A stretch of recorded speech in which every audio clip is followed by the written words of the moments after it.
घमंडी पत्नी। एक बार की बात है, जौनपुर नामक गांव में हीरा नाम का एक गरीब मछुआरा रहा करता था। वो मछलियां पकड़ने की तलाश में एक गांव से दूसरे गांव जाया करता था, ताकि पूरे दिन में उसके हाथ कुछ मछलियां आ सके, जिससे वह अपना और अपनी पत्नी का गुजारा कर सके। एक दिन उसकी पत्नी मीना तालाब से मटके में पानी भरकर अपनी झोपड़ी में ले आती है। मीना, अरे आज तो मैं इतना थक गई, इतनी दूर से तालाब से पानी जो लाना होता है, मेरी तो कमर ही टूट जाती है। काश मेरे पास भी नौकर चाकर होते तो कितना अच्छा होता, मुझे कोई भी काम करना नहीं पड़ता, रानी की तरह राज करती। हाँ, लेकिन मेरा नसीब कहाँ, इस गरीबों में तो दम घुटने लगा है मेरा। हीरा, अरे भाग्यवान, आ गई तुम, मैं कब से तुम्हारा ही राह देख रहा था। देखो भाग्यवान, मैं मछली की तलाश में पास वाले गांव की नदी में जा रहा हूँ। तुम्हें तो पता ही है, अपने गांव की नदी में मछलियां बची ही नहीं, मछलियां हाथ आए भी तो कैसे। मीना, अरे हाँ हाँ, खूब जानती हूँ तुम्हें, जाओ जाओ, लेकिन आज भी कोई भी मछली नहीं लाए ना तो देखना, तब बताऊंगी। रोज कोई ना कोई नया बहाना, पूरे दिन में मेरे लिए एक मछली नहीं ला सकते, कामचोर कहीं के। मैं कहती हूँ, अगर आज भी कोई मछली नहीं लाए ना तो लौटकर मत आना। हीरा, अरे तुम भी ना भाग्यवान समझती नहीं, कैसे समझाऊं तुम्हें, मछलियां हाथ आएगी तभी तो लाऊंगा ना। खैर जाने दो, अच्छा अब मैं चलता हूँ। मीना, अच्छा ठीक है, पता नहीं आज भी कोई मछली तुम्हारे हाथ आएगी भी या नहीं, ना जाने कब तक वापस आओगे, रुको जरा मैं भी आती हूँ। जिसके बाद हीरा की पत्नी रसोई में जाती है और 2 बासी रोटी लेकर आती है। मीना, ये लो, ये 2 रोटी लेते जाओ, वरना भूखे पेट मुझे ही कोसोगे। जाओ जाओ, और हो सके तो मछली लेकर ही घर वापस आना। हाँ। हीरा वहाँ से मछली पकड़ने के लिए निकल जाता है। रास्ते में एक सुनसान जंगल पड़ता है, जहाँ पर एक बूढ़ा व्यक्ति जोर जोर से रो रहा होता है। बूढ़ा, अरे कई दिनों से कुछ नहीं खाया है, बहुत भूख लगी है भैया, मुझे कोई कुछ खाने को दे दो, लगता है भूख के मारे मेरे तो प्राण ही निकल जाएंगे। हीरा, अरे रे, तुम रोते क्यों हो, तुम कोई साधारण भिखारी तो लगते नहीं हो, तुम्हारे पास इतने सारे चांदी के सिक्के हैं, इन्हें बेच के कुछ खा क्यों नहीं लेते। बूढ़ा, हाँ सही कहा तुमने, मेरे पास ये चांदी के सिक्के तो हैं, लेकिन मैं बहुत ही अभागा हूँ, मैं इन्हें खा नहीं सकता, मुझे पेट भरने के लिए रोटी चाहिए, रोटी। मैं तो इतना भागा हूँ कि चल फिर भी नहीं सकता हूँ, मेरी मदद करो, वरना मैं भूख से मर जाऊँगा, बेटा मदद करो। हीरा, अच्छा ठीक है, तुम भिखारी मत हो, दुखी मत हो, मेरी पत्नी ने मुझे 2 रोटियां दी थी, तुम उन्हें ही खाकर अपनी भूख मिटा लो, रुको देता हूँ, हाँ अभी देता हूँ। जिसके बाद हीरा अपनी पोटली में से 2 रोटी निकालता है और भिखारी को दे देता है। तभी भिखारी उन दोनों रोटी को बड़े चाव से खाता है। रोटी के खाने के बाद बूढ़ा, तुम्हारा बहुत बहुत धन्यवाद बेटा, वाकई तुम एक नेक दिल इंसान हो, ये लो तुमने मुझे अपने हिस्से की रोटी दी है, तुम ये चांदी का सिक्का अपने पास रखो। हीरा भिखारी की यह बात सुनकर थोड़ा हैरान हो जाता है। हीरा अपना हाथ बढ़ाता है और भिखारी से वह चांदी का सिक्का ले लेता है। हीरा, ठीक है, अगर तुम कहते हो तो मैं ये चांदी का सिक्का अपने पास रख लेता हूँ। अच्छा, अब मैं चलता हूँ बाबा, मुझे पास वाले गांव में मछली पकड़ने जाना है। बूढ़ा, जाओ बेटा जाओ, सब माया है, सब माया है, जाओ जाओ। जिसके बाद हीरा अपने हाथ में वह चांदी का सिक्का लेकर थोड़े आगे बढ़ता है और एक नदी के किनारे पहुंचता है। हीरा, हे ऊपर वाले, काश मैं आज बिना मछली लिए घर ना जाऊं, वरना आज भी मुझे मीना की खरी खोटी सुननी पड़ेगी। कृपा करो ऊपर वाले। तभी नदी में से दिव्य शक्ति बाहर आती है। हीरा, अरे कौन हो तुम और इस नदी में क्या कर रहे हो? इस नदी में क्या कर रहे हो? और तुम्हारा आधा शरीर मछली का कैसे है? जलदेव, डरो मत हीरा, मैं जलदेव हूँ, इसी नदी में रहता हूँ। जिस भिखारी से तुम जंगल में मिले थे वो मैं ही था। मैं अक्सर इसी जंगल में यहाँ से गुजरने वाले लोगों का परीक्षा लेता हूँ। तुम एक नेक दिल इंसान हो जिसने हम अपने हिस्से की रोटी मुझे दी। बताओ तुम्हारी क्या इच्छा है, मैं अवश्य पूरी करूँगा। हीरा, अरे ये क्या बोल रहे हैं? क्या आप सच में जलदेव हैं? मैं तो आपको देखकर धन्य हो गया जलदेव। मैं आपसे क्या मांगूं भला? मुझे अपने लिए तो कुछ भी नहीं चाहिए, लेकिन मेरी पत्नी मुझसे बिल्कुल भी खुश नहीं है। मेरी गरीबी के कारण मैं उसे कुछ नहीं दे पाया हूँ। उसे 2 वक्त की रोटी भी ठीक से नहीं मिल पाती है।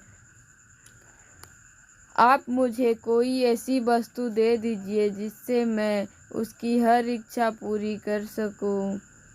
जलदेव, अच्छा तो तुम्हारी ये इच्छा है।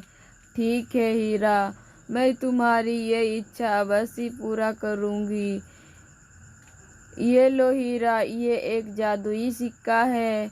ये तुम्हारी पत्नी की हर इच्छा पूरी करेगा। लेकिन याद रहे हीरा, जब भी तुम्हारी पत्नी में किसी भी कारणवश अहंकार का भाव पैदा होगा तो इसका दुष्परिणाम भी अवश्य होगा। हीरा, ठीक है, मैं आपकी कही बात का ध्यान रखूंगा। अच्छा, अब मैं चलता हूँ, मेरी पत्नी मेरी राह देखती होगी। घर आने के बाद मीना, अरे आ गए तुम, मैं कब से तुम्हारा इंतजार कर रही थी। आज कोई मछली लाए हो या नहीं? आज भी मुझे भूखा ही सोना पड़ेगा हीरा। अरे हाँ हाँ, क्यों नहीं, अभी लाता हूँ मछली, जरा रुको भाग्यवान। हीरा हाथ आगे करते हुए, हे जादुई सिक्के, मुझे खूब सारी मछलियाँ चाहिए, हाँ खूब सारी। हीरा के इतने कहते ही वहाँ पर खूब सारी मछलियाँ आ जाती है। यह देखकर उसकी पत्नी हैरान हो जाती है।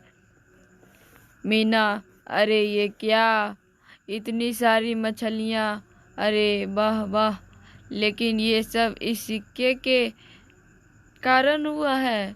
लगता है ये कोई जादुई सिक्का है। अरे आखिर कहाँ से मिला तुम्हें ये सिक्का, बताओ मुझे। हीरा अपने साथ हुई सारी घटना अपनी पत्नी को बताता है। मीना, क्या सच में ये तुम्हें जल देवता ने दिया है?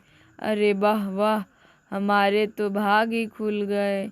अच्छा तुम एक काम करो, ये जादुई सिक्का मुझे दे दो, मैं इससे अपनी हर इच्छा पूरी करूँगी। हाँ हीरा, अच्छा ठीक है भाग्यवान, रख लो अपने पास, तुम्हें जो भी चाहिए होगा तुम इस जादुई सिक्के से मांग लेना। लेकिन याद रखना भाग्यवान, अपने लालच में अहंकारी ना होना, वरना इसका परिणाम बुरा होगा। मीना, अरे हाँ हाँ ठीक है, मैं तुम्हारी सारी बात मानूंगी, बस एक बार मुझे जादुई सिक्के दे दो ना। जिसके बाद हीरा अपनी पत्नी को वह सिक्का देता है, जिससे पाकर मीना बहुत खुश हो जाती है। मीना हाथ आगे करते हुए, चलो चलो जादुई सिक्के, जल्दी से मेरी इच्छा पूरी करो, मुझे खूब सारा धन चाहिए। हाँ, बस अब और इस गरीबों में मुझसे नहीं रहा जाता। तभी देखते ही देखते मीना के पास खूब सारे सोने और चांदी के गहने और रुपए आ जाते हैं। मीना यह देखकर बहुत खुश हो जाती है। मीना, अरे वाह, कितना सारा धन है, अरे वाह, सोने के गहने भी हैं, वाह, अब तो मेरे पास बहुत सारा पैसा है। दूसरे दिन मीना, अरे जादुई सिक्के, मुझे एक नौकर भी चाहिए, पूरा दिन काम करते करते मेरी तो कमर ही टूट जाती है, दे दो ना मुझे एक नौकर जो मेरा सारा काम करे। मीना के इतना बोलते ही वहाँ एक और नौकर आ जाता है। मीना उसे देखकर बहुत खुश हो जाती है। नौकर, बोलिए मालकिन, मेरे लिए क्या काम करूं? मैं कुछ ही समय में आपका सारा काम कर दूंगा। मीना, अरे बताऊंगी बताऊंगी, इसलिए तो मैंने जादुई सिक्के से तुम्हें मांगा है। हाँ। मीना फटाफट नौकर को घर का सारा काम समझाती है। नौकर सारा काम सुनते ही जल्दी जल्दी करने लगता है। मीना शीशे में देखकर कितनी सुंदर लग रही हूँ मैं, हाय हाय, कितने सुंदर गहने हैं, वाह वाह, कितने अच्छे लग रहे हैं, मुझ पर लगेंगे क्यों नहीं, मैं ही हूँ इतनी सुंदर। अरे वाह, अब इतने सारे गहने तो मिल गए, लेकिन अब चेहरे का क्या किया जाए, इसमें भी थोड़ी चमक लानी पड़ेगी। इस गरीबी में तो मेरा पूरा रूप ही चला गया। ऐसी रहती हूँ, थोड़ा मेकअप कर लेती हूँ, उसके बाद ये सब गहने मुझ पर जचेंगे, बहुत सुंदर लगूंगी मैं, सभी गांव की औरतें जलकर राख हो जाएगी। मीना सुन, तू इधर आ, ये ले और ये लेप मेरे चेहरे पर लगा दे। नौकर, जी मालकिन, अभी लगा देता हूँ। मीना, अरे वाह वाह, बड़ा ही आनंद आ रहा है। इसके बाद तो सब जल भूनकर राख हो जाएगी। नौकर, ये लीजिए मालकिन, हो गया काम। जिसके बाद मीना अपना चेहरा शीशे में देखती है, जो बिल्कुल लाल हो चुका है और बेहद ही डरावना लग रहा होता है। मीना, अरे रे, ये क्या हो गया, सत्यानाश, इसका ये क्या कर दिया इसने, तो पूरा चेहरा खराब कर दिया इसने मेरा। नौकर, अरे मालकिन, मैंने आपका कहा सारा काम किया है। मीना, अरे ये देख, तूने मेरे चेहरे को क्या कर दिया है, मेरा चेहरा देख कितना बदसूरत लग रहा है। नौकर, अरे मालकिन, आपने ही तो कहा था लेप लगाने को, अब इसमें मेरा क्या दोष। मालकिन, मीना, अच्छा, तो तू कहना चाहता है कि मेरी ही सारी गलती है, वाह वाह, उल्टा चोर कोतवाल को डांटे, भगवान क्या करूं मैं इसका। अब यहाँ खड़े मत रह और जा तालाब से पानी लेकर आ।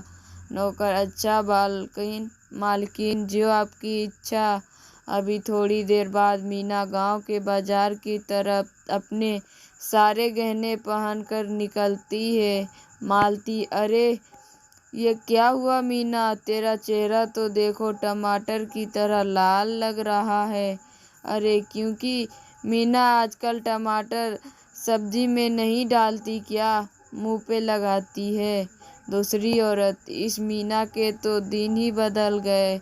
मालती, हाँ बिल्कुल सही बोल रही हो दीदी, जरा इसके गहने तो देखो, अरे वाह, इतने गहने, इतने तो पूरे गांव में किसी के पास नहीं होंगे जितने ये पहन कर बैठी है। दूसरी औरत, अरे वाह, री मीना, आखिर कौन सी जादुई पुड़िया हाथ लग गई तेरे, जो इतने सारे गहने पहने हैं?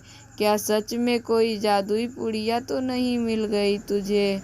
मीना, देखो ये सब गहने मेरे हैं, समझी तुम? आई बड़ी जादुई पुड़िया बोलने वाली। अरे साफ साफ क्यों नहीं कहती हो मालती, जलन हो रही है तुम्हें मेरे इतने सुंदर सोने के गहने देखकर? कभी देखे हैं इतने सारे गहने तुमने? बड़ी आई बोलने वाली, चलो हटो मेरे रास्ते से। इसके बाद मीना बड़ी गुस्से में आगे चलती है और दोनों औरतें उसे बड़ी हैरानी से देख रही होती है। मालती, अरे रे, लगता है गहनों का असर मीना के सर पर चढ़ गया है। दूसरी औरत, हाँ बिल्कुल, बहुत ही अहंकारी हो गई है।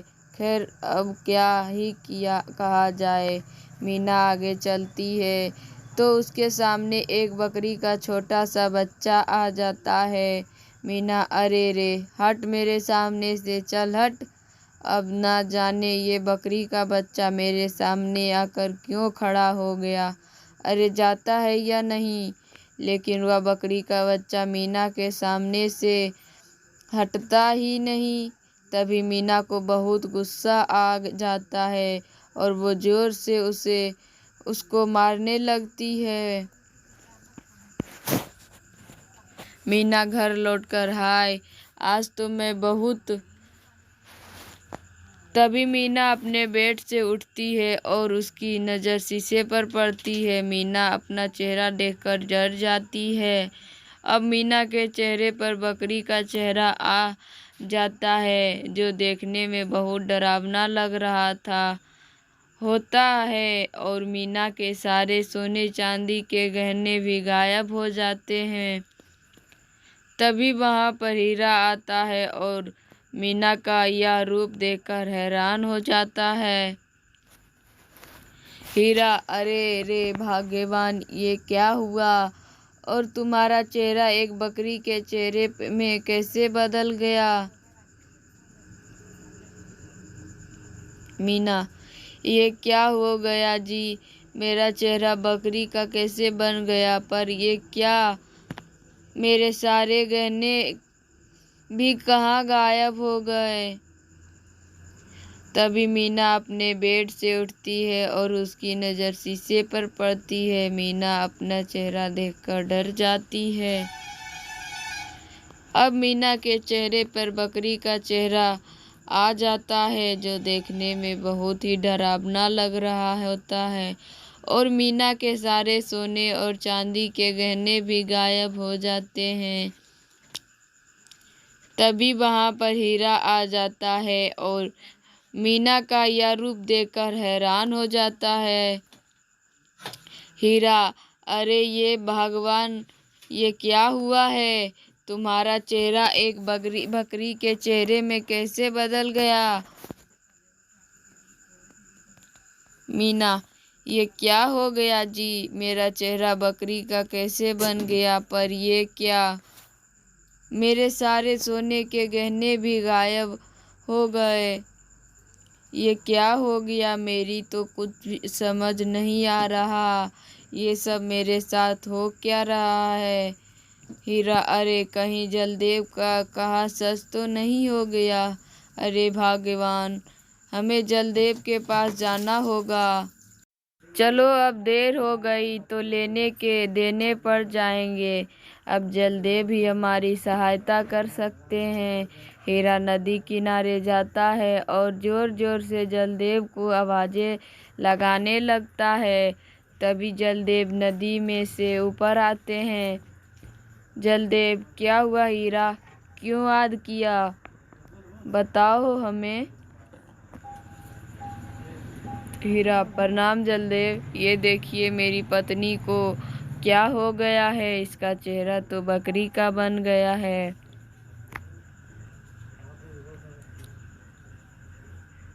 देखिए कितना डरावना लग रहा है। अब हम क्या करेंगे जलदेव?